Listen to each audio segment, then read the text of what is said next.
Buenas noches, damas y caballeros. Bienvenidos a otro encuentro especial. Soy Nero. Antes de comenzar, quiero saber quiénes me acompañan hoy. Comenten desde dónde están viendo y qué hora es por allá. Bueno, vayamos con el primer relato.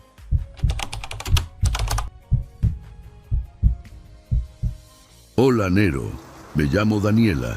Y lo que voy a contar es algo que, por más que han pasado los años, todavía me cuesta creer que fue real. Mi primo Matías se había quedado sin chamba y por recomendación de un conocido, consiguió trabajo como velador en un panteón de un pueblito perdido en Hidalgo. Al principio todo parecía normal. Él hasta me dijo que estaba tranquilo, que ahí no molestaban los muertos, que más bien se sentía en paz.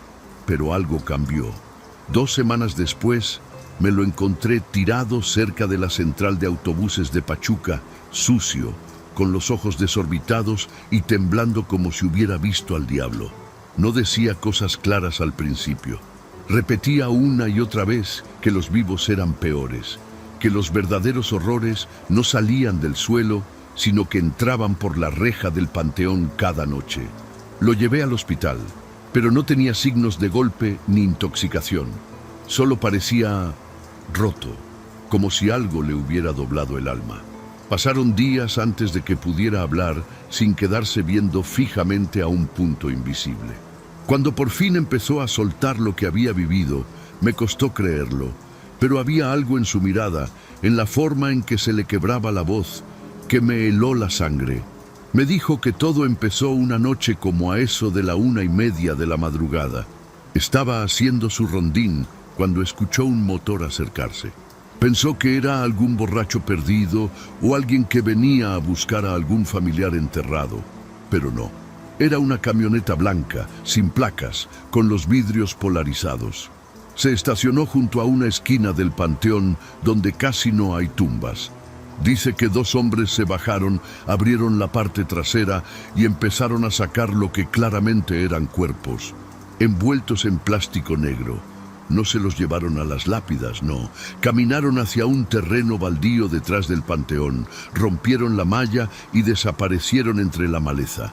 Matías se quedó paralizado, sin saber si irse, gritar o fingir que no había visto nada. Lo que lo hizo reaccionar fue que uno de los hombres, al regresar, volteó directamente hacia la caseta donde él estaba. No dijo nada, no hizo ningún gesto, solo lo miró como si ya supiera que estaba ahí desde el principio. Luego se subieron a la camioneta y se fueron. Esa fue la primera noche, pero no fue la única. Me dijo que en las siguientes noches, siempre a diferentes horas, a veces a las 2:20, a veces a las 3:15, llegaban otras camionetas, distintos modelos, pero el mismo patrón, sin placas, con cuerpos y con hombres que no parecían tener prisa. Él intentó hablar con el encargado del panteón, un señor ya mayor que vivía en una casita al fondo. Pero cuando le mencionó las camionetas, el viejo lo miró con una mezcla de lástima y resignación. Solo le dijo: «Aquí se entierran los pecados de otros, muchacho. No pregunte más si quiere dormir tranquilo». Esa frase se le quedó grabada. Después de eso, ya no pudo volver a cerrar los ojos en paz. Escuchaba ruidos, aunque no hubiera viento, pasos donde no había nadie, y siempre, siempre el eco lejano de las llantas sobre la grava. Después de esa advertencia del encargado, Matías pensó seriamente en renunciar, pero algo lo detenía. Decía que sentía una especie de responsabilidad, como si ya supiera demasiado y no pudiera simplemente irse. La noche siguiente intentó grabar con su celular, pero cuando revisó el video, solo se veía oscuridad y un zumbido fuerte que no había notado mientras grababa. Pensó que tal vez el celular estaba fallando, pero cada vez que intentaba registrar algo, el resultado era el mismo. Estática, imágenes negras y un pitido molesto que se le quedaba en los oídos por horas. Después de varios intentos, mejor dejó de grabar. En una de esas noches, como a las 3 en punto, escuchó algo diferente. No solo llegó una camioneta, sino 3. una detrás de otra, los motores apagados casi al mismo tiempo, sincronizados, como si todo estuviera ensayado. Se bajaron al menos 6 hombres. Esta vez no llevaban cuerpos envueltos, sino que sacaron algo más, algo que Matías no pudo identificar al principio. Eran bolsas, pero no negras, sino como de tela gruesa, manchadas. Una de ellas se cayó y lo que rodó por el suelo fue un brazo, pequeño, como de un niño. Matías se tapó la boca para no gritar. Lo que fuera que estaban haciendo ahí no era solo enterrar muertos, era esconder crímenes. Después de eso, ya no pudo comer. Vomitaba todo. Decía que lo que más le dolía no era lo que veía, sino saber que nadie iba a hacer nada. Pensó en ir a la policía, pero ¿a quién le iba a contar? ¿Quién le iba a creer? Aparte, el pueblo era tan chico que todos se conocían, y los que llegaban con las camionetas claramente sabían moverse sin ser vistos. En el fondo, temía que hasta las autoridades estuvieran metidas. Había noches en que escuchaba disparos a lo lejos, pero nadie decía nada. Por las mañanas todo seguía igual. El silencio era parte del paisaje. En una madrugada, como a las 4 menos cuarto, escuchó algo que lo terminó de quebrar. No fueron motores, ni pasos, ni golpes. Fue un grito humano, desesperado, que venía desde dentro del panteón. No era eco, no era viento, era alguien vivo. Salió corriendo con la linterna, sin pensarlo, guiado por el sonido. Lo que encontró fue una fosa recién abierta con tierra removida y marcas de arrastre. Cuando se asomó, vio algo moverse dentro. Pensó en ayudar, pero antes de hacer algo, escuchó una voz detrás de él que le dijo, muy claro, este no es tu lugar. Se giró en chinga, pero no había nadie. Esa fue la última noche que estuvo ahí. Me dijo que no recuerda cómo salió del panteón, ni cómo llegó a Pachuca, solo que corrió sin parar, como si algo lo persiguiera. Cuando lo encontré, llevaba la ropa desgarrada y llena de tierra, los dedos con las uñas rotas, como si hubiera escarbado con las manos. Lloraba y repetía una y otra vez que los vivos eran peores que los muertos, que lo que se enterraba ahí no era gente, eran los pecados de otros, y que había cosas que por más que uno cierre los ojos, ya no se pueden desver. Después de lo que vivió, Matías no volvió a ser el mismo. Lo llevé a casa de mi abuela para que descansara, pero pasaba las noches en vela, sentado en una esquina del cuarto, con la mirada perdida y murmurando cosas. Decía que los escuchaba, que seguían viniendo, que cada noche veía las luces de las camionetas, aunque estuviera a kilómetros del panteón. Un día me mostró un dibujo que había hecho. Era una especie de mapa del cementerio, con marcas en ciertos puntos. Decía que eran tumbas falsas, sin nombre, sin cruces, y que debajo de cada una de esas se escondía algo que no debía salir a la luz. No sabía si creerle o si ya estaba demasiado afectado por todo lo que había vivido. Lo llevé con un psicólogo, pero no duró ni 20 minutos en consulta. Salió corriendo, gritando que en ese cuarto también se escuchaban las voces. Mi abuela quiso llevarlo con un curandero, y aunque no soy muy creyente de esas cosas, acepté. El señor le hizo una limpia, le pasó huevo, ruda y copal, y al final dijo algo que me heló. No está loco, él sí vio, por eso lo siguen. Matías se puso a llorar como niño, y yo me sentí completamente impotente. Ya no era el primo alegre que conocía, era apenas una sombra. A las pocas semanas, una madrugada, me despertó un ruido fuerte en el patio. Bajé corriendo y lo encontré cavando la tierra con una pala vieja bajo la lluvia. Me gritaba que tenían que salir, que no podían quedarse ahí, que si no los desenterraba él, iban a venir por nosotros. Llamé a mi tío y entre los dos lo calmamos, pero nunca supimos cómo consiguió esa pala, ni por qué justo había empezado a excavar junto al árbol donde jugábamos de niños. Lo internaron un tiempo en una clínica privada, pero a los pocos días escapó. Lo encontraron en una vieja estación de tren abandonada. deshidratado, con la ropa hecha trizas. Cuando por fin logré hablar con él otra vez, me dijo algo que todavía me cuesta repetir. Me aseguró que algunos de los cuerpos que vio enterrar en el panteón no estaban muertos, que los escuchó llorar, pedir ayuda, y que los hombres que los bajaban ni siquiera se inmutaban, que los sedaban, los envolvían como si fueran basura y los arrojaban a esas fosas con la tierra suelta, sin ataúd, sin nombre, sin despedida. Yo quise pensar que estaba delirando, pero había algo en su voz que era demasiado real, demasiado crudo. Era como si su alma hubiera quedado atrapada allá, en ese terreno lleno de secretos. Después de eso, me pidió que lo llevara de regreso al pueblo. Me negué al principio, pero insistió tanto que cedí. No llegamos hasta el panteón, solo al pueblo. Apenas pusimos un pie en la calle principal. Varios vecinos lo miraron raro. Un viejito se le acercó y le dijo en voz baja: «Te fuiste, pero dejaste la puerta abierta». Matías palideció, me agarró del brazo y me dijo que nos fuéramos. Esa misma tarde manejamos de regreso sin detenernos. Desde entonces, él no ha vuelto a pisar Hidalgo, yo tampoco.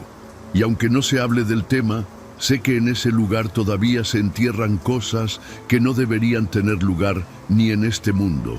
Con el tiempo, Matías intentó rehacer su vida, pero nunca pudo mantener un trabajo más de unas semanas. Tenía ataques de pánico cada vez que escuchaba motores grandes o veía camionetas sin placas. A veces me llamaba de madrugada, a las 2 o 3, diciendo que afuera de su casa se escuchaban pasos o que veía luces moverse entre los árboles. Yo iba a verlo y nunca había nada, pero siempre encontraba marcas en el suelo, como huellas recientes de llantas. Le pedí que se fuera a vivir conmigo a la ciudad y aceptó, aunque con una condición: que no durmiéramos cerca de ningún panteón, ni siquiera podía pasar frente a uno. Una noche, ya viviendo en mi departamento, me despertó un ruido en la azotea. Matías no estaba en su cama. Subí corriendo y lo encontré parado junto al tinaco, mirando al horizonte. Decía que desde ahí podía verlos llegar. Cuando me acerqué, noté que tenía las manos llenas de tierra, fresca, húmeda. Le pregunté de dónde había sacado eso y solo murmuró: «Nunca lo sacaron. Siguen ahí». Lo llevé adentro, lo limpié, pero en la palma de su mano había algo pequeño, como un trozo de tela gris. Juraría que era igual al material de las bolsas que él describió aquella vez. Después de esa noche, su salud mental se deterioró rápido. Empezó a escribir nombres en las paredes, nombres que yo no conocía. Cuando le pregunté quiénes eran, me dijo que eran los que seguían bajo tierra, los que nadie quiso reclamar. Decía que se le aparecían en sueños, cubiertos de tierra, sin ojos, pidiéndole que los sacara. Intenté internarlo de nuevo, pero se negó. Decía que si lo encerraban, los muertos lo encontrarían. Vivía con miedo constante, apenas comía, y cada vez que se quedaba dormido, despertaba empapado en sudor, gritando la misma frase: «Los vivos son peores, Dani, los vivos son peores». Un día recibí una llamada del encargado del panteón, el mismo viejo que le había dicho aquella frase. Su voz temblaba. Me preguntó si Matías seguía vivo. Le dije que sí, que aunque mal, ahí seguía. El hombre suspiró y me dijo: «Dígale que ya no venga, que lo que vio no era para él, que los que mandan no perdonan testigos». Antes de que pudiera preguntarle más, colgó. Me quedé helada. Nunca le conté a Matías esa llamada, pero sospecho que él ya lo sabía. Esa noche quemó todos los dibujos, los papeles, todo lo que tenía relacionado con el panteón. Dijo que era la única forma de que lo dejaran en paz. Pasaron unos meses tranquilos, o al menos eso parecía. Pero una madrugada, a eso de las 3:45, escuché la puerta del departamento abrirse. Corrí a la sala y Matías ya no estaba. Dejó una nota escrita con letra temblorosa: «Voy a cerrar la puerta». No entendí a qué se refería hasta que vi que faltaba su linterna. la misma que usaba en el panteón. Llamé a todos, pero nadie sabía nada. Al día siguiente, su celular apareció tirado en la carretera rumbo a Hidalgo. Nadie lo volvió a ver después de eso. Una semana después de que desapareció, recibí una llamada de un número desconocido. Al contestar, nadie habló. Solo se escuchaba el sonido de una pala golpeando tierra húmeda. Duró varios segundos y luego colgaron. Intenté rastrear el número, pero no existía. Fui a Hidalgo, aunque juré no volver. El pueblo estaba igual de callado, igual de ajeno. Fui al panteón y el encargado ya no vivía ahí. Según los vecinos, se había ido de un día para otro, dejando la casa abierta. Caminé entre las tumbas, reconociendo los rincones que Matías había marcado en su dibujo. Todo seguía igual, excepto por una nueva fosa abierta, sin nombre, sin cruz. El aire olía a humedad y a algo más, como hierro. Me acerqué temblando y vi algo en el fondo. Una linterna vieja, idéntica a la de Matías. Bajé la mirada y sentí un nudo en el estómago. No me atreví a bajar, solo me quedé ahí, paralizada, escuchando el silencio que pesaba más que cualquier ruido. En el borde de la fosa había huellas recientes, marcas de botas. No eran de mi primo. Alguien había estado ahí, hacía poco. Y lo peor fue notar que la tierra alrededor parecía removida, como si bajo esa capa fresca hubiera más de una historia enterrada. Esa misma tarde fui al Ministerio Público del municipio para reportar su desaparición. El policía que me atendió apenas escuchó Panteón y cambió el tono. Tomó mi declaración, pero supe por su mirada que no iban a hacer nada. Al salir, vi una camioneta blanca estacionada frente al edificio, sin placas, con los vidrios oscuros. Dentro, un hombre fumaba y me observaba fijamente. Caminé rápido, sin voltear. Esa noche no pude dormir. Sentía que alguien vigilaba desde la calle, y a cada ruido del motor me sobresaltaba, pensando que venían por mí también. Pasaron los meses y nunca encontraron a Matías. A veces sueño con él, cubierto de tierra, con los ojos abiertos y la linterna en la mano. En el sueño siempre repite lo mismo, con la voz quebrada: ya la cerré, Dani, ya la cerré. Me despierto empapada en sudor, con el corazón desbocado y la sensación de que alguien está parado junto a mi cama. No sé si realmente cerró esa puerta o si simplemente la dejó entreabierta, lo suficiente para que los pecados de ese lugar sigan respirando entre nosotros. Pero cada vez que escucho una camioneta pasar de madrugada, siento que la tierra vuelve a moverse. Hace unos días me llegó una caja sin remitente. Dentro había una linterna cubierta de barro seco y un pedazo de tela gris. No venía con carta ni explicación, solo esas dos cosas. La encendí y todavía funcionaba. El haz de luz tenía un tono amarillento, viejo, pero al apuntarlo contra la pared juraría que pude ver sombras moverse, como si alguien caminara detrás de mí. No quise averiguar más. La apagué, la guardé en una bolsa y la tiré en el río. Pero a veces en la oscuridad de mi cuarto me parece escuchar ese clic metálico y un eco lejano que repite en susurros.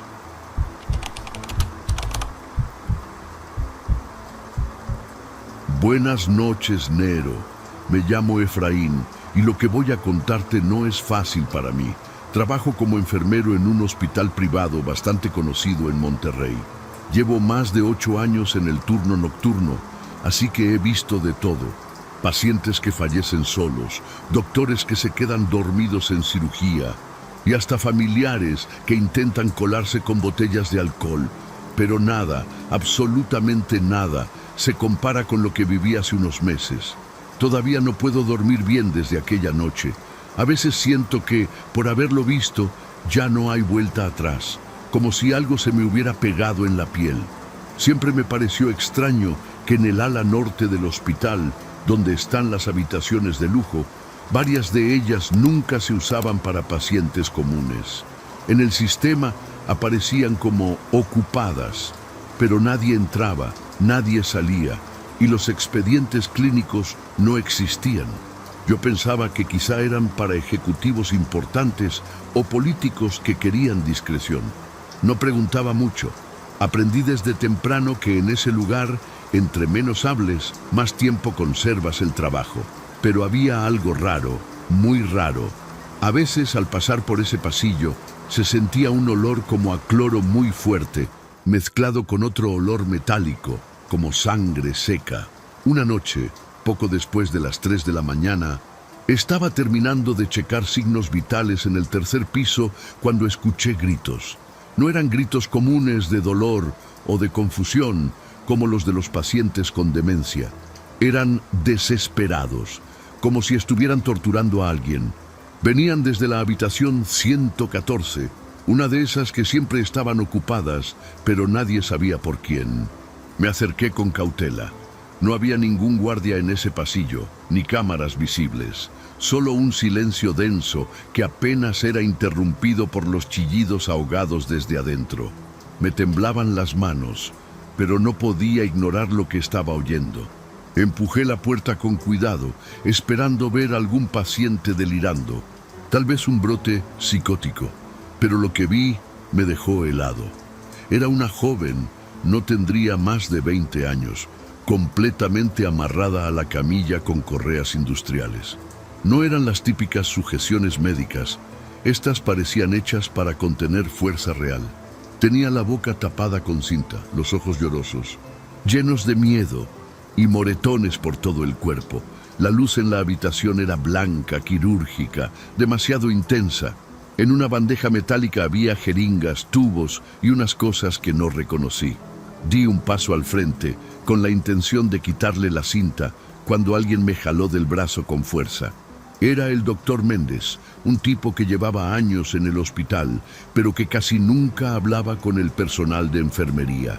Me empujó hacia atrás, cerrando la puerta con el cuerpo. Yo apenas podía articular palabra del susto. Me miró fijamente y con una calma que me heló la sangre me dijo: «Esto no es medicina, es negocio. Vete si no quieres ser parte». No pude contestar, me quedé paralizado. Esa mirada no era de un médico, era de alguien que ya había cruzado una línea muy oscura y no pensaba volver. Di media vuelta y salí tambaleando, con el corazón reventándome en el pecho. Me encerré en el baño del personal por casi media hora, tratando de calmarme. El agua fría no ayudaba y la imagen de la muchacha amarrada seguía apareciendo cada vez que cerraba los ojos. No podía entender qué estaba pasando. ¿Qué clase de negocio era ese? ¿Por qué un hospital privado, con todos sus protocolos, permitía algo así? Pensé en denunciar, pero no sabía ni por dónde empezar. ¿A quién le iba a contar? ¿Y si me decían que estaba inventando? Además, si Méndez estaba involucrado, seguro no estaba solo. Sentía que cualquier movimiento en falso me pondría en riesgo. Esa madrugada terminé mi turno como pude. No regresé al pasillo del ala norte, ni siquiera para recoger el informe que me faltaba. Firmé mi salida poco antes de las 7 y caminé directo hasta mi coche. En el camino a casa no puse música, no encendí la radio, nada. Necesitaba silencio. Cuando llegué, me encerré en mi cuarto y dormí por unas horas, aunque fue más bien un descanso interrumpido por pesadillas. Veía a la joven mirándome con desesperación, como si me estuviera suplicando ayuda. En una de esas, me desperté con la garganta seca y una sensación de culpa brutal. Pasé todo el día pensando si debía regresar al trabajo.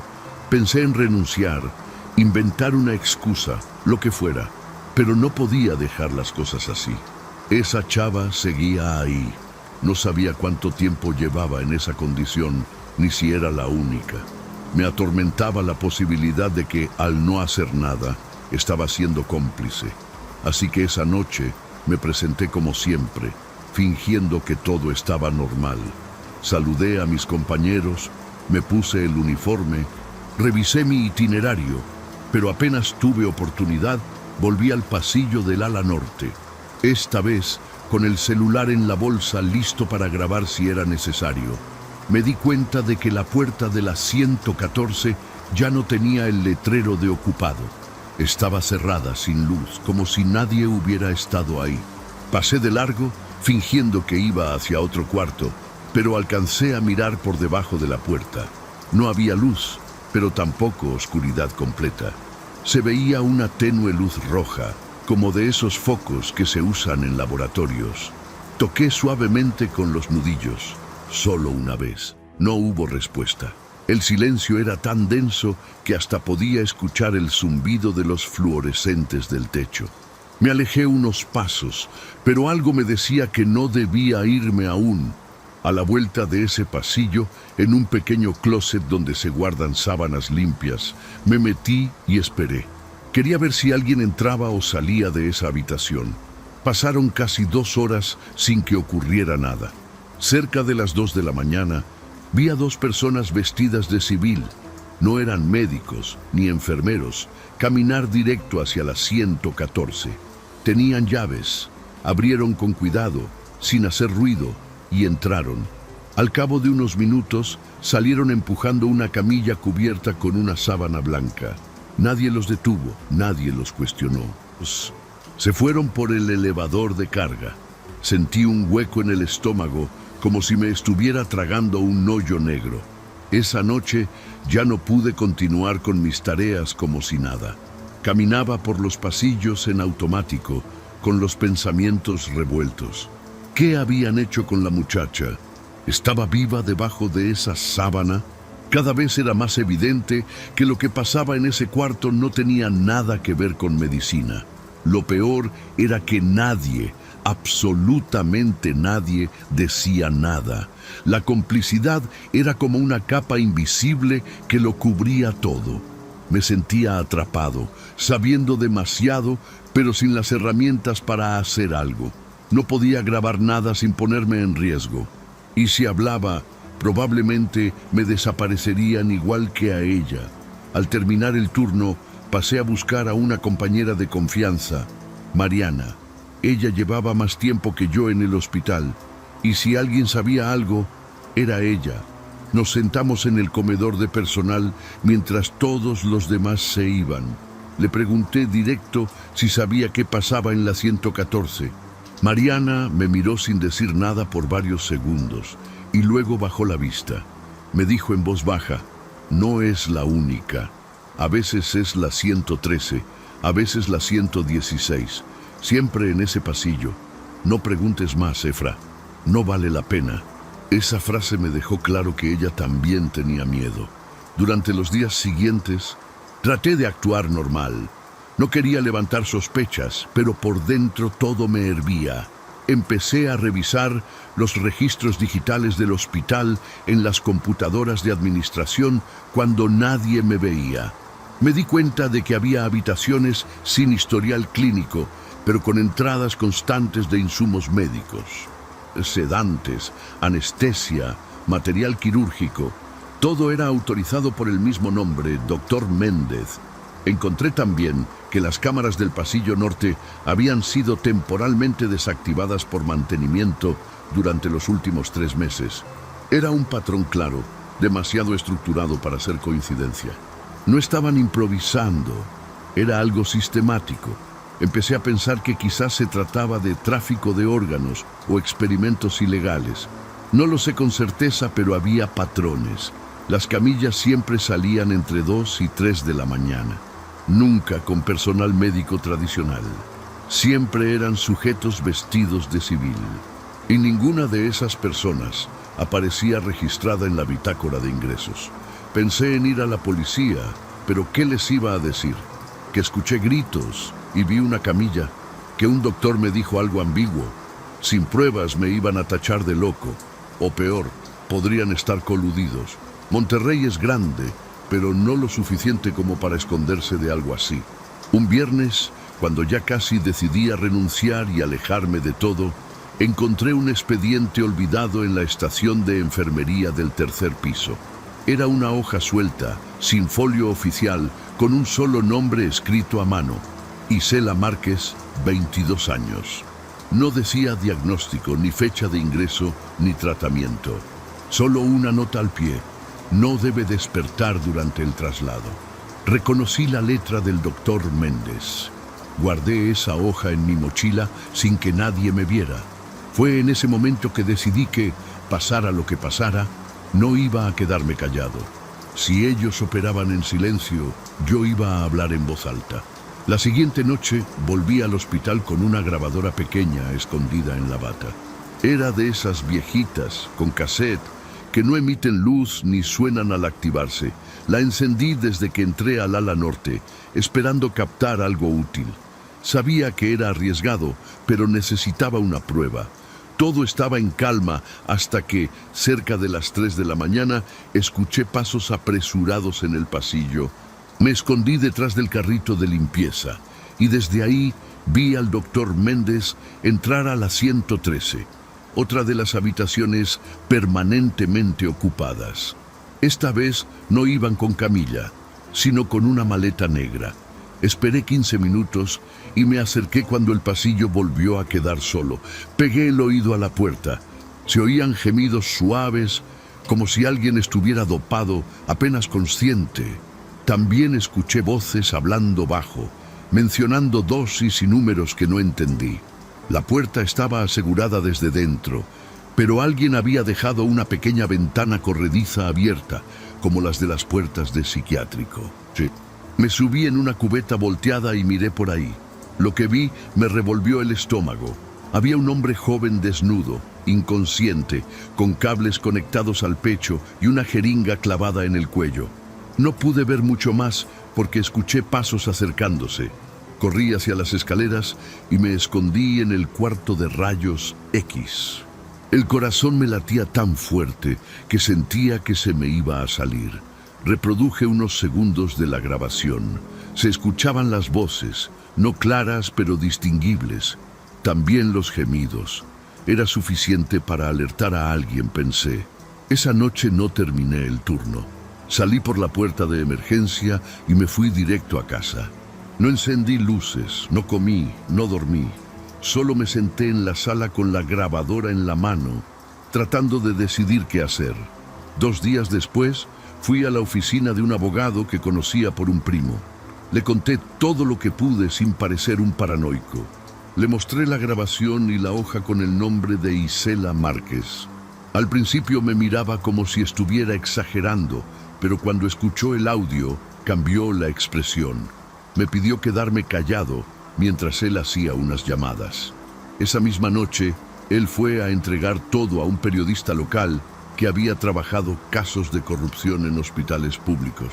Me dijo que, si algo me pasaba, él ya tenía instrucciones de difundir todo con nombres y pruebas. Aún así, no me sentía a salvo. Esa semana falté al hospital por enfermedad. No quería ni pasar cerca. Pensaba que en cualquier momento alguien tocaría a mi puerta, que me seguirían en la calle, que interceptarían a mi familia, pero nada de eso pasó. De hecho, pasó algo más raro. A los pocos días, el doctor Méndez desapareció. Así, sin más. No volvió a presentarse al hospital y se corrió el rumor de que se había mudado al extranjero. El ala norte fue cerrada por remodelación y en los siguientes turnos nadie volvió a hablar del tema. Todo fue barrido debajo del tapete. Pero yo sabía que había más. Un mes después de todo, el periodista publicó un reportaje en un medio digital poco conocido. Hablaba de prácticas irregulares en hospitales privados del norte del país. Mencionaba uso indebido de anestésicos y entradas sin registro en sistemas internos. No decía nombres, ni señalaba directamente al hospital donde yo trabajaba, pero muchas cosas coincidían. Era evidente que el artículo había sido editado para no levantar demandas. Me sentí frustrado, como si todo el riesgo que tomé hubiera sido en vano. Pero unos días después, recibí una llamada anónima. Una voz de mujer me dijo, «Gracias. No todos olvidamos». Luego colgó. No supe si era alguien relacionado con Isela Márquez o si era ella misma. Me costaba creer que pudiera estar viva, pero la idea me dio una mínima paz. Aún así, decidí no volver más al hospital. Presenté mi renuncia por correo, sin explicaciones. Me cambié de casa. de número hasta de ciudad. Me fui a vivir a San Luis Potosí con una tía. Comencé a trabajar en una clínica pequeña, con turnos tranquilos. Nadie me preguntaba nada y yo tampoco hablaba, pero por dentro seguía cargando con todo. Cada vez que veo una camilla vacía o escucho un monitor cardíaco, algo dentro de mí se quiebra. Lo más difícil es que nadie más parece querer saber la verdad. Mis antiguos compañeros siguen trabajando como si nada. Algunos, estoy seguro, sabían lo que pasaba. Otros quizás se lo imaginaban. Pero el miedo es más fuerte. Y lo entiendo. Yo también lo tuve. A veces me pregunto si hubo más jóvenes como Isela, si todavía hay negocios operando en otros hospitales, con otros doctores, si todo esto era parte de algo más grande. Pero ya no busco respuestas. No quiero encontrar algo peor. Solo trato de vivir con lo que vi, con lo que no pude evitar, con lo que decidí no seguir tapando. Hay noches en las que me despierto a las 3:40 de la mañana, justo cuando comenzaban las cosas allá en Monterrey. Me levanto con la sensación de estar siendo observado, como si alguien vigilara que no diga más. No tengo pruebas, pero lo siento en la piel. Por eso, no uso redes sociales, no doy mi nombre completo en ningún lugar. Me mantengo callado, invisible. Hay cosas que, una vez que las ves, te marcan para siempre. Y aunque el hospital siga operando y los pacientes sigan llegando, sé que en ese pasillo del ala norte quedaron cosas que nunca debieron pasar. No sé si hice lo correcto o si debí ir más lejos, pero al menos no me quedé completamente callado. Al menos alguien más lo sabe ahora. A veces, cuando cierro los ojos, veo a Isela en aquella camilla, mirándome sin poder hablar. Me pregunto si me perdona por no haber hecho más. Tal vez no. Tal vez nunca me lo perdone yo mismo. Pero algo en su mirada aquella noche me cambió para siempre. No era miedo. Era resignación. Como si ya supiera que nadie venía a salvarla. Y lo más terrible de todo es que tenía razón.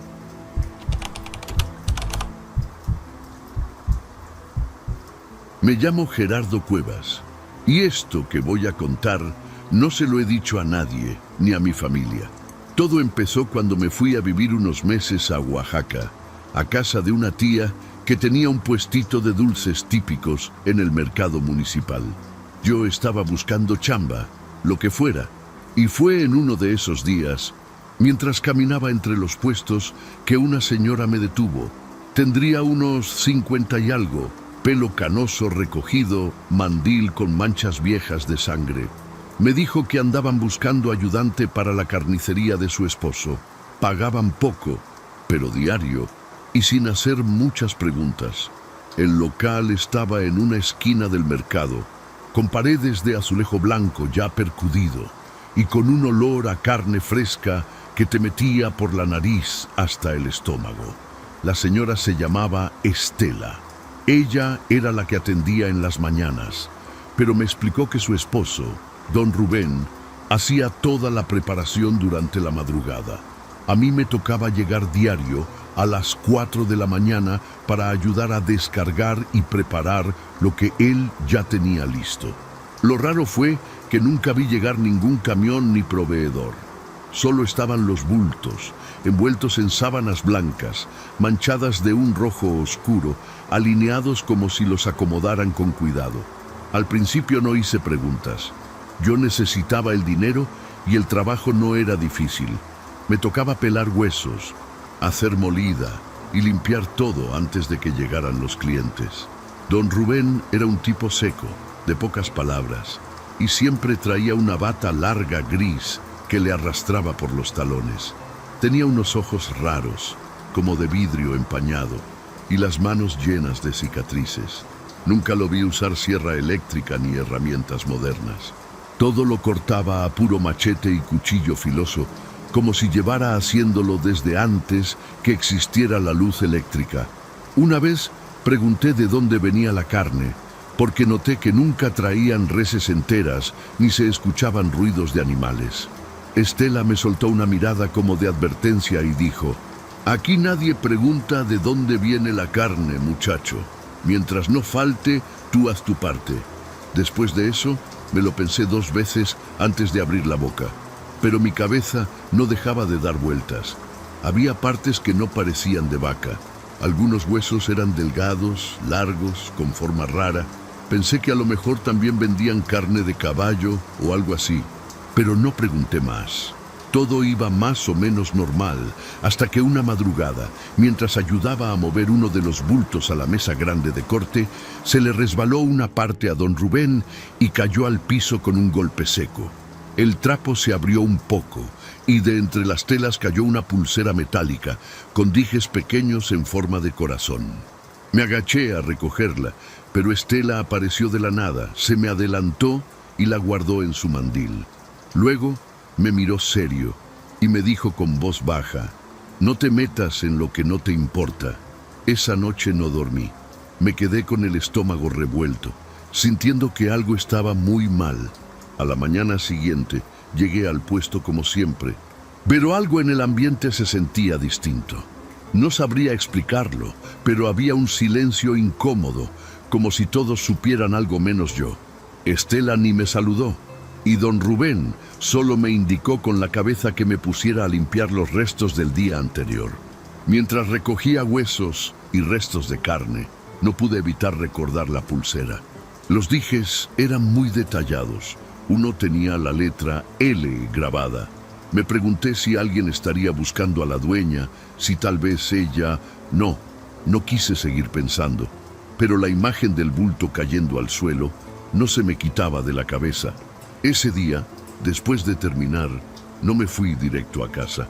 Me quedé dando vueltas por el mercado, viendo si encontraba algo que me ayudara a entender lo que pasaba. Me metí por los pasillos traseros, donde guardaban la basura y los restos. En una esquina vi unas bolsas negras apiladas, atadas con cuerdas gruesas. Me acerqué y el olor me golpeó como una pared. No era solo carne echada a perder, era algo más profundo, más humano. Me agaché y abrí una de las bolsas con cuidado. Dentro había ropa, toda ensangrentada, y entre los pliegues algo que me heló la sangre. Un zapato de niña, rosa, con un moñito al frente. Lo cerré de golpe y me alejé como si la bolsa pudiera morderme. Me fui caminando rápido, con la cabeza agachada, sintiéndome observado. No quise volver al día siguiente, pero Estela fue a buscarme hasta la casa de mi tía. Le dijo que me necesitaban, que había mucho trabajo. Mi tía, sin saber nada, me regañó por andar dejando chambas sin avisar. Así que regresé. Cuando llegué, don Rubén ya me esperaba con un machete en la mano, limpiando la hoja con un trapo viejo. Me saludó con una sonrisa que nunca le había visto. Ese día me hizo quedarme más tiempo, ayudándole a cortar pierna, como él le decía. Era la primera vez que me dejaba ver cómo lo hacía. Extendió el bulto en la mesa, abrió la sábana, y por un segundo vi un pie humano, pálido, con uñas pintadas. Cerré los ojos y traté de pensar que era mi imaginación, pero el machete cayó con fuerza y el sonido me lo confirmó. Eso no era res, ni cerdo, ni nada que debería estar en una carnicería. No dije nada. Seguí su ritmo, como si no hubiera visto nada. Estaba seguro de que si lo enfrentaba o intentaba irme, no saldría vivo de ahí. Esa noche llegué a mi cuarto temblando, con las manos aún oliendo a sangre. Pasaron 3 días así. Llegaba, trabajaba y fingía no ver. Pero ya no comía, no dormía bien. Me despertaba a medianoche pensando en los bultos, en la pulsera, en los huesos con forma de brazo. Una noche, mientras limpiaba, vi que Estela tenía una libreta pequeña. La dejaba siempre en un cajón cerca del refrigerador grande. Aproveché que salió a contestar una llamada y la abrí. Tenía nombres escritos a mano, con fechas y detalles. Luz Helena, 24 años, cabello negro, tatuaje en el tobillo. Luego otro. María Teresa, 32 años, cicatriz en el brazo derecho. Cada página era un registro, una lista. Guardé la libreta en su lugar justo cuando escuché pasos acercándose. Estela entró con una sonrisa fingida, pero me miró raro. como si supiera que algo no cuadraba. Esa noche no pude más. Me encerré en el baño del mercado y vomité todo lo que tenía en el estómago. Me miré al espejo, con los ojos hundidos, las manos salpicadas de sangre seca. Pensé en irme del pueblo, pero sabía que si lo hacía así nomás, podrían buscarme. Ya sabía demasiado. Entonces se me ocurrió algo. Si podía tomar fotos de la libreta o grabar lo que hacían, tal vez tendría una forma de protegerme. Necesitaba pruebas. Al día siguiente llevé mi celular bien escondido entre la faja del pantalón. Esperé el momento en que Estela saliera por el pan dulce, como lo hacía diario a eso de las 6:30 de la mañana. Saqué la libreta y le tomé fotos a las primeras 5 páginas. Temblaba tanto que casi se me cae el teléfono, pero lo logré. Lo guardé todo y volví al trabajo como si nada. Esa madrugada, don Rubén no dijo ni una palabra. Solo cortaba con fuerza, como si estuviera frustrado o enojado. Me pidió que limpiara uno de los cuchillos más grandes. Cuando lo tomé, noté que la hoja tenía algo escrito, tallado con una navaja, unas iniciales, RC, y un corazón atravesado. Esa misma noche, después de salir del mercado, me fui directo a una cabina de internet y subí las fotos desde una cuenta anónima. Luego busqué si había reportes de mujeres desaparecidas en la zona. Encontré 3 nombres que coincidían con los de la libreta. Las fotos de las desaparecidas me dejaron frío. Una de ellas traía la misma pulsera que vi caer del bulto aquella vez. Ahí entendí que no estaba loco, ni exagerando. Lo que hacían en esa carnicería era real. Pero también entendí que estaba metido hasta el cuello y que si ellos descubrían lo que sabía, no saldría vivo del mercado. Pensé en ir a la policía, pero un señor del mercado me advirtió sin que yo le dijera nada. Ten cuidado con lo que preguntas, mijo. Aquí todos se conocen y nadie quiere problemas. Fue ahí que comprendí que Estela y Rubén no trabajaban solos. Alguien más los protegía, quizá alguien con poder. Pasé 2 días sin dormir bien esperando a que vinieran por mí, pero no pasó nada. Entonces me relajé un poco, pensando que quizá las fotos en internet harían ruido y vendría alguien de fuera. Pero una noche, a las 3 de la mañana, tocaron la puerta de la casa donde me estaba quedando. Toques suaves, 3 veces, luego silencio. Me asomé por la ventana y no vi a nadie, pero en el suelo había algo. Una bolsa de plástico negra, doblada con cuidado. Bajé, la recogí y volví al cuarto. Al abrirla, encontré mi celular, partido a la mitad, y la libreta que había fotografiado, solo que esta vez todas las páginas estaban en blanco. No entendía cómo lo habían conseguido. Empecé a sudar frío. Estaban mandándome un mensaje, sabían lo que hice, estaba marcado. Pensé en irme de inmediato, pero el siguiente día era quincena y necesitaba ese pago para moverme. Decidí quedarme solo una madrugada más, solo una. Esa madrugada llegué como siempre, pero el puesto estaba cerrado, algo que nunca había pasado. Toqué la cortina metálica y nadie respondió. Esperé unos minutos y justo cuando estaba por irme, Estela apareció por un pasillo lateral, con la cara tranquila, pero los ojos hinchados, como si hubiera estado llorando. Sin decir nada, levantó la cortina y me hizo una seña para que entrara. Adentro, todo estaba más oscuro de lo normal y no había bultos sobre la mesa. Solo una olla grande, de las de hacer barbacoa, echando vapor. Me pidió que lavara los cuchillos, aunque no se había cortado nada. Mientras lo hacía, sentí una presencia detrás de mí. Era Rubén. No dijo ni una palabra.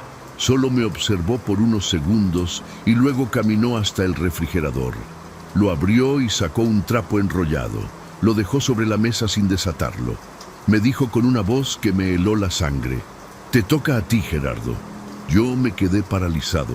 Pensé que se refería a matar a alguien o a deshacerme de un cuerpo, pero luego Estela agregó: «Es hora de ver si estás hecho para esto».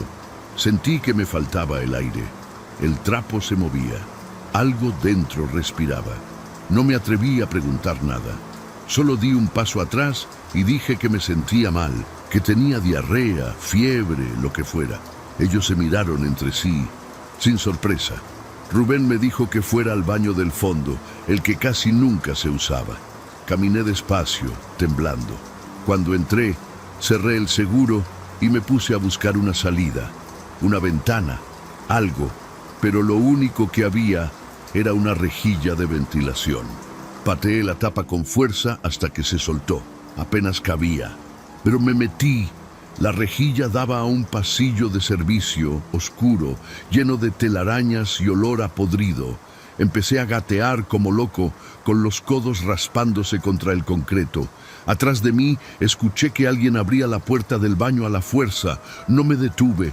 Seguí avanzando hasta salir por una rendija que daba al drenaje de la parte trasera del mercado. Salí cubierto de mugre, con las manos sangrando. Corrí hasta la casa de mi tía, pero no entré. Fui directo a la terminal de autobuses y compré un boleto para el primer camión que saliera, sin importar a dónde. Eran casi las 5 de la mañana. En la sala de espera, con el corazón en la garganta, me di cuenta de que traía algo en el pantalón. Era una notita, doblada en 4, que alguien había metido en mi bolsillo sin que lo notara. Decía: no se trata de ti, se trata de lo que sabes. Nadie se va limpio. La rompí y la tiré, pero no pude dejar de pensar en cada palabra mientras subía al camión. Me fui a Puebla, donde tenía un amigo que me dio posada por unas semanas. No volví a usar redes ni a mencionar lo que pasó. Borré todo, cambié de número y hasta me dejé crecer el pelo para no parecerme a mí mismo. Pero aunque me alejé físicamente, lo que vi no me deja dormir. En las noches sueño con bultos envueltos en sábanas, con ojos que me observan desde el refrigerador, con cuchillos que se afilan solos. A veces despierto con el olor a carne cruda en la nariz. Me he preguntado si debería contarle a alguien, denunciar, pero sé que no me creerían. O peor, que sí lo harían y me encontrarían. El otro día, mientras caminaba por el mercado de Puebla, vi a una señora que vendía carnitas. Me recordó a Estela, misma sonrisa amable, mismo mandil manchado. Me quedé paralizado. La señora me miró y por un momento juré que me reconocía. Me fui de inmediato. No sé si era paranoia o si de verdad ellos tienen ojos en todas partes, pero entendí que ya no tengo escapatoria, no por lo que hice, sino por lo que supe, por lo que vi. La carne no viene de reses ni de cerdos, y aunque nadie lo diga, hay un sistema oculto, funcionando en la madrugada, donde las preguntas no tienen lugar. Pasó casi un año desde que escapé de Oaxaca. Cambié de ciudad 3 veces. Evité hablar con mi familia y siempre estuve con un pie fuera, listo para correr. Pero hace unos días algo pasó que me hizo entender que esto nunca se iba a terminar. Llegó una carta sin remitente al buzón del edificio donde rento un cuartito. Dentro venía una foto. Yo, saliendo del mercado de Puebla, mirando a la señora de las carnitas. Al reverso, escrito con tinta roja, decía: ya te vimos. Me senté en el suelo por horas, sudando frío, con la foto en las manos, sintiendo que todo el peso del pasado volvía encima. Esa noche decidí que tenía que hacer algo. No para salvarme, porque ya era tarde, sino para que alguien más supiera la verdad. Grabé un audio contando todo. Desde que conocí a Estela hasta la última vez que vi a Rubén. Lo subí a varios foros, lo mandé a un par de correos anónimos, incluso lo imprimí y lo dejé en lugares públicos. No sé si alguien me creerá, pero al menos ya no está solo en mi cabeza. Al menos ahora hay una pequeña posibilidad de que el secreto se rompa. Y con eso me basta, porque vivir con ese peso en silencio es peor que estar muerto. Esta mañana desperté con un olor raro en la puerta. Afuera, en el pasillo del edificio, alguien dejó una caja de unicel, de esas que usan los carniceros para transportar cortes frescos. No tenía etiqueta ni dirección, solo mi nombre escrito con plumón negro. No la abrí. La bajé a la calle y la tiré a un contenedor. Pero el olor se quedó en mi nariz todo el día. Ese olor que nunca se olvida. Carne fresca, pero no de animal. Volví a tener náuseas, como aquella vez en el baño del mercado. Sé que es una advertencia. No sé cómo me encontraron, pero están cerca otra vez. Ya no tengo miedo, no como antes. Lo que siento ahora es otra cosa, una resignación amarga, como si supiera que esto va a terminar pronto. No sé si van a venir por mí hoy, mañana o en un mes, pero sé que va a pasar. Y cuando pase, quiero que al menos alguien, aunque sea uno, haya escuchado lo que yo viví. Que sepa que en los rincones de los mercados, donde el sol no llega, hay cosas que se venden y se compran sin que nadie pregunte. Y que detrás de cada bistec, de cada kilo de molida, puede haber una historia que nunca debió existir. Por eso lo estoy contando ahora. Porque ya no tengo nada que perder. Porque ya no puedo vivir con el silencio. Porque cuando veas una carnicería vacía en la madrugada, recuerda esto. La carne llega envuelta en sábanas. No hay camiones, no hay reses, solo cuerpos. Y si alguna vez se te cae una pulsera o ves una libreta con nombres, no la recojas, no la leas. Corre, corre lo más lejos que puedas. Yo no lo hice y ahora ya es demasiado tarde. Si te está gustando el video, échame la mano con un gracias o hazte miembro del canal.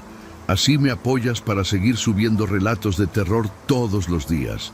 Y como miembro, también recibes beneficios exclusivos. Ahora sí, vamos con el último relato.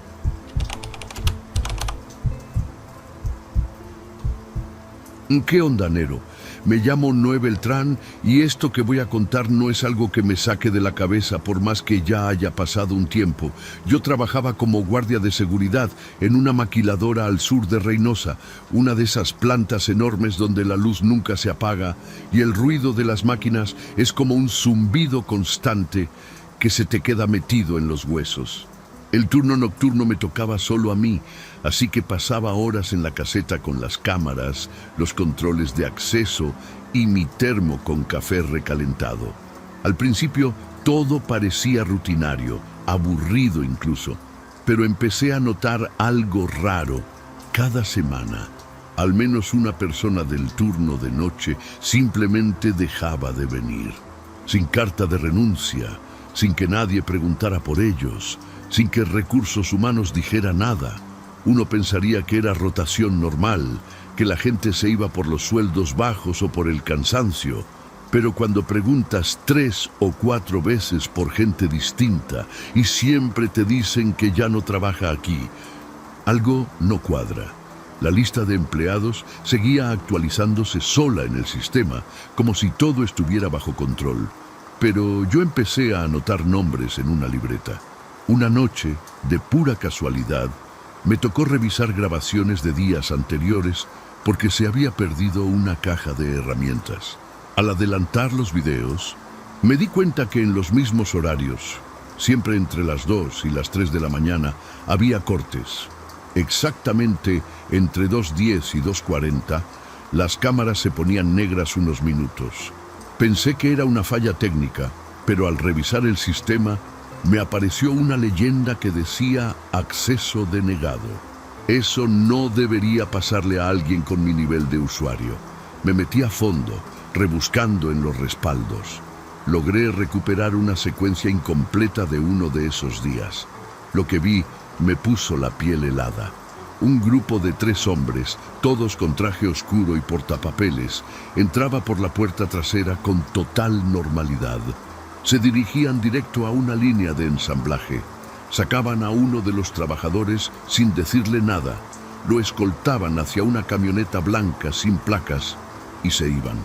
Ni forcejeo, ni escándalo. Lo más raro era cómo la persona caminaba como si estuviera en trance, como si no entendiera lo que pasaba. Volteaba de vez en cuando, pero no decía nada. Esa misma noche confronté al jefe de planta. Le dije que había visto cosas raras en las cámaras, que alguien se estaba llevando empleados y que los videos estaban siendo borrados automáticamente. El tipo me miró sin sorpresa, como si yo le hubiera dicho que se había ido la luz del baño. Me contestó con una frialdad que hasta el día de hoy me cala. Aquí vales mientras produces, lo demás no es tu problema. Y se fue. No amenazó, no gritó. Solo dejó claro que eso no debía importarme. Pero para mí ya era demasiado tarde. Después de eso, no pude volver a ver mi trabajo igual. Cada noche me sentaba frente a los monitores esperando que algo pasara. Empecé a notar más patrones. Siempre era gente nueva, empleados que no llevaban más de 3 semanas trabajando. Nunca se llevaban a los viejos ni a los que ya tenían tiempo en la empresa. Los recién llegados, sobre todo los que no tenían familiares en la ciudad, eran los que desaparecían. Me empezó a dar miedo pensar que había una lista, un tipo de selección que seguía criterios que nadie me había explicado. Empecé a guardar copias de las grabaciones en una memoria USB escondida en mi lonchera. Sabía que si me cachaban haciendo eso, me iban a correr o algo peor, pero ya no me importaba. Cada día revisaba los archivos borrados y, aunque muchos estaban dañados, logré rescatar algunas imágenes. En una de ellas, vi cómo uno de los hombres del traje le mostraba al empleado una hoja. Era como un formulario o contrato.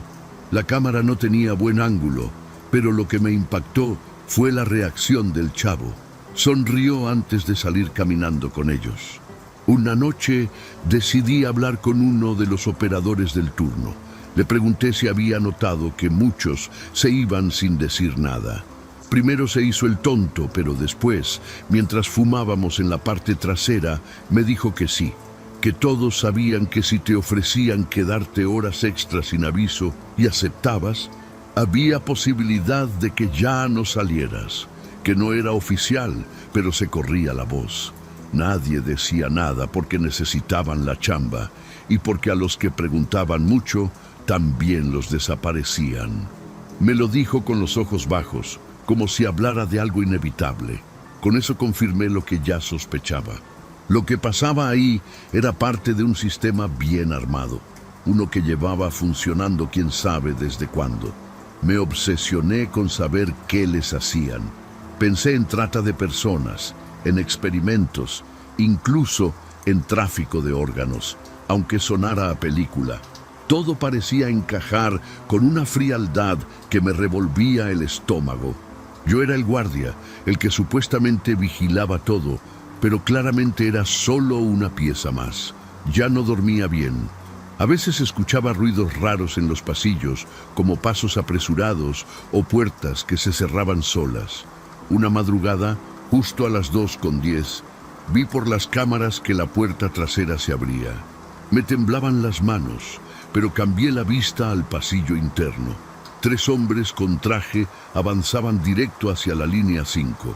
Me levanté de la silla y salí corriendo hacia allá con la idea de enfrentarlos.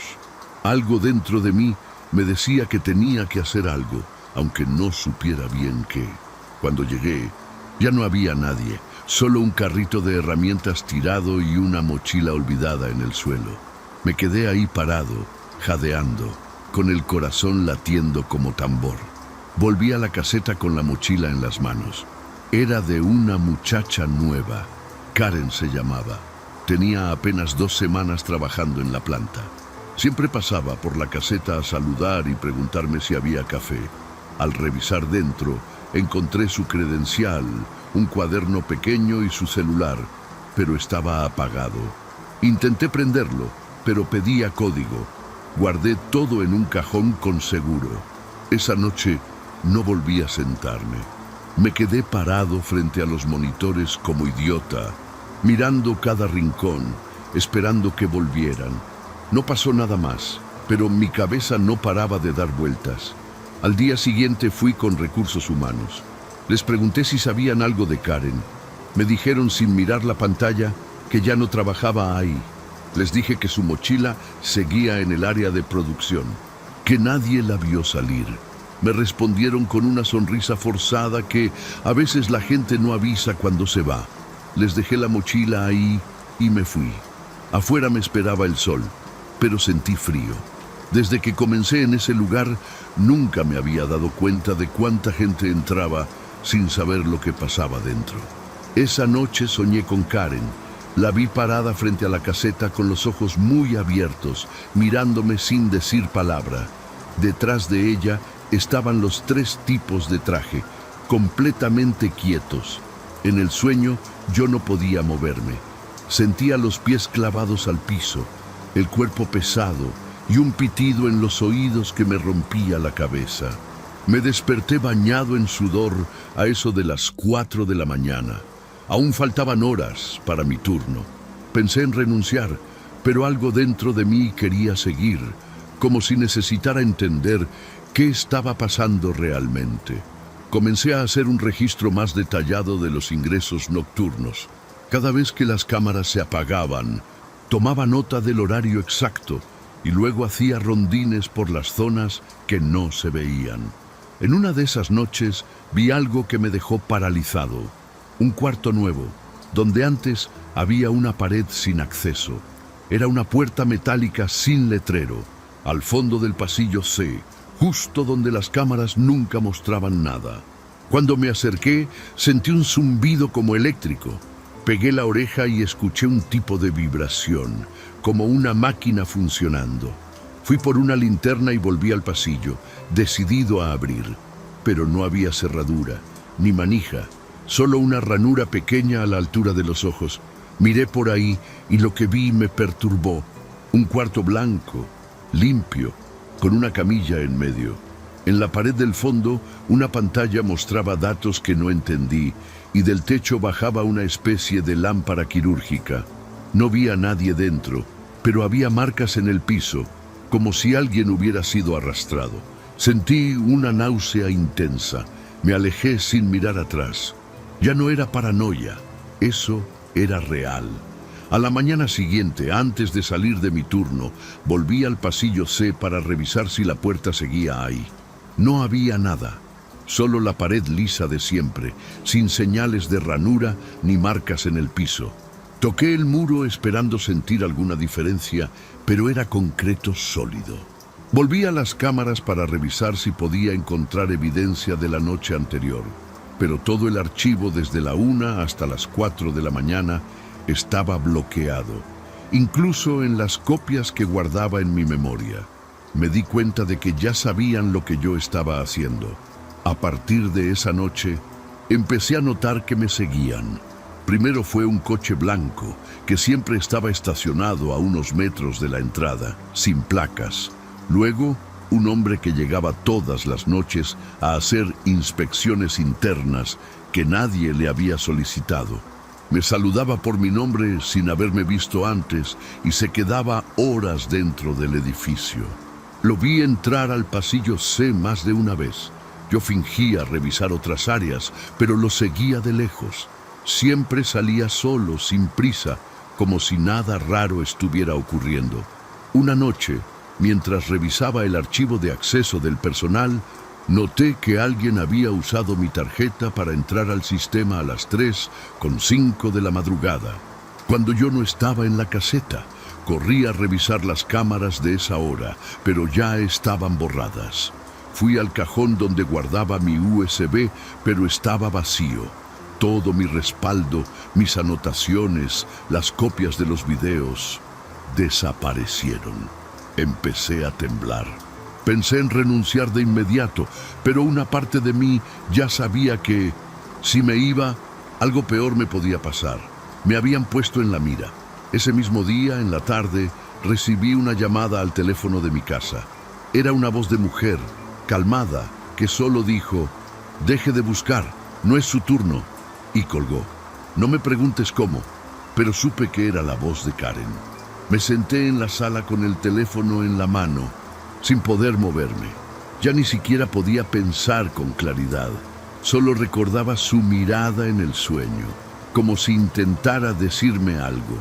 Esa noche no fui a trabajar. Me encerré en casa con todas las luces apagadas y puse muebles contra la puerta. Al día siguiente me presenté como si nada. Mi supervisor me miró con extrañeza, pero no dijo nada. En la caseta encontré todo limpio, como si nadie hubiera trabajado ahí jamás, sin registros, sin videos, sin libreta, como si yo apenas estuviera comenzando. Me senté frente a los monitores y todo funcionaba normal, hasta que a las 2:10 de la madrugada, la pantalla número 4 se congeló por unos segundos. Cuando volvió la imagen, vi la entrada trasera abierta y una silueta entrando, esta vez sola. No eran los hombres de traje, era Karen. Venía directo hacia mí. No supe si correr o quedarme. Me levanté despacio, con el corazón a punto de salirse por la boca. Miré por la ventana de la caseta y ahí estaba ella, a unos metros. Karen con el mismo uniforme, la misma mochila que había quedado abandonada días antes. Pero su cara ya no era la misma. Estaba pálida, como sin sangre, los ojos abiertos de más, completamente negros. Caminaba despacio, como si cada paso le doliera, pero no se detenía. Yo no podía moverme. Sentía las piernas entumidas, como si algo me tuviera clavado al suelo. La puerta de la caseta se abrió sin que yo la tocara. Karen entró sin decir una palabra. Me miró directamente, y en ese momento sentí que todo el aire salía de mis pulmones. Su boca se abrió, pero no habló. Solo se quedó ahí, respirando fuerte. En su mano tenía la memoria USB que me habían robado. Me la extendió y yo, sin entender por qué, la tomé. Al tocarla, vi imágenes en mi mente. Las camillas, las luces, los trajes, gente siendo inyectada, otros firmando papeles, llorando. Era como si me hubieran metido todos los videos de golpe en la cabeza. Cuando reaccioné, ella ya no estaba. Salí corriendo, busqué por toda la planta, pero no había nadie. Todo estaba en silencio, demasiado silencio. Me fui directo a la oficina del jefe de planta. Toqué la puerta hasta que salió. Le dije que renunciaba. Solo asintió sin mirarme. Me dijo, no se preocupe, sé, ya terminó su turno. Esa frase me persiguió por semanas. Me fui esa misma madrugada, con la USB en el bolsillo. Pensé en entregarla a la policía, a algún medio, pero al llegar a casa y revisarla, estaba vacía, totalmente limpia, como si nunca hubiera tenido nada. Desde ese día no he podido trabajar en ningún lado más. No por miedo a que me encuentren, sino porque ya no soy el mismo. A veces despierto y siento que alguien estuvo en mi cuarto. Veo marcas en el piso, huellas mojadas.